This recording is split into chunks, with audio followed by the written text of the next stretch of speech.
Vision 2030, madini ni maisha. Na mwenyekiti wa kijiji cha Maguhumwa Salum Ahmed Salum amesema mgogoro huo baina ya wachimbaji wadogo umedumu kwa muda mrefu licha ya naibu waziri wa madini Steven Kiruswa kutatua mgogoro huo kwa kuagiza kampuni kuwatengea eneo jingine.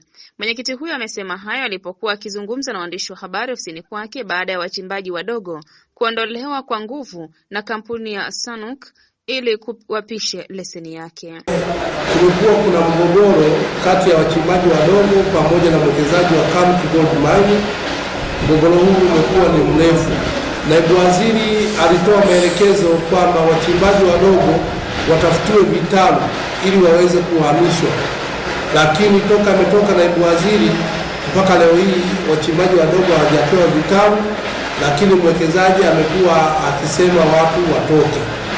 Mimi nilikuwa naishauri serikali yangu sikivu kuwa wachimbaji hawa watafutiwe vitalu, cha kwanza. Cha pili, kama mwekezaji yuko tayari kuachia eneo hili waweze kujikimu kwa kila siku, kwa sababu eneo hili linanufaisha zaidi ya kata 5 ambazo zinazunguka maeneo haya, kwamba wachimbaji wadogo wanakuja wanafanya shughuli zao.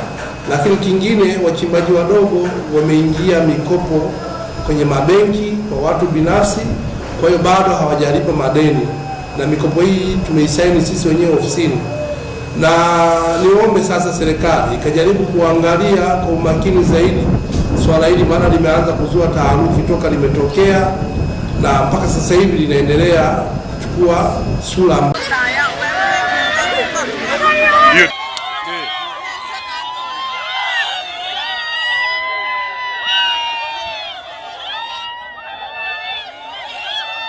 Hata hivyo, kaimu meneja wa kampuni ya uchimbaji madini ya Kanuk David De Gratias amekiri kuwepo kwa mgogoro huo uliokuwepo kwa muda mrefu na kwamba kampuni itahakikisha wananchi hao wanapata stahiki zao kabla ya kupisha eneo hilo.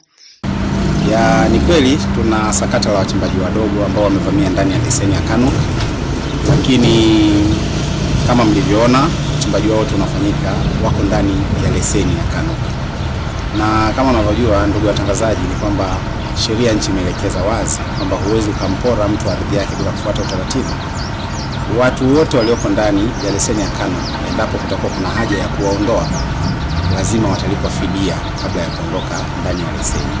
Zoezi linalofanyika ni kujaribu kuzuia uchimbaji wa kivamizi unaofanyika ndani ya leseni ya Kanuk. Wakielezea masikitiko yao juu ya mwenyekiti huyo kuondoa wachimbaji hao bila kujua ni lini watalipwa stahiki zao, na hapa wanapaza sauti zao kwa Rais Dr. Samia Suluhu Hassan. Hapa tulipo tuna changamoto kubwa sana kati ya wawekezaji ambao inaitwa kampuni Akanuki. Sisi wachimbaji wadogo tunafukuzwa.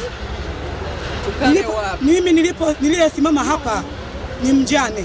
Mama yangu, Mama Samia Suluhu Hassan, rais wangu, tupo chini ya miguu yako, tunalia, tunalalamika, utuonee huruma sisi wanyonge.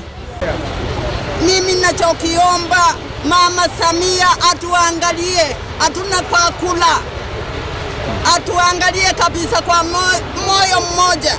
Tukabaki na taharuki kwa kweli.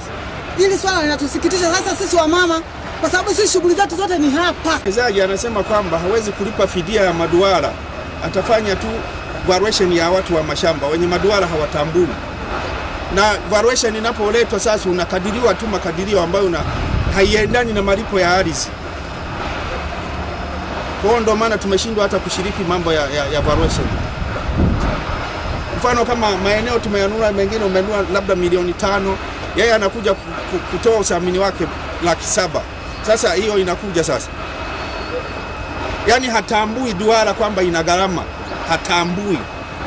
Anasema kwamba mimi siwezi kufidia maduara. Sasa ndio kitu ambacho watu kinawashangaza. Watu wametumia gharama, kuna wengine wamekopa hela mabenki, kuna wengine wana mitaji yao binafsi.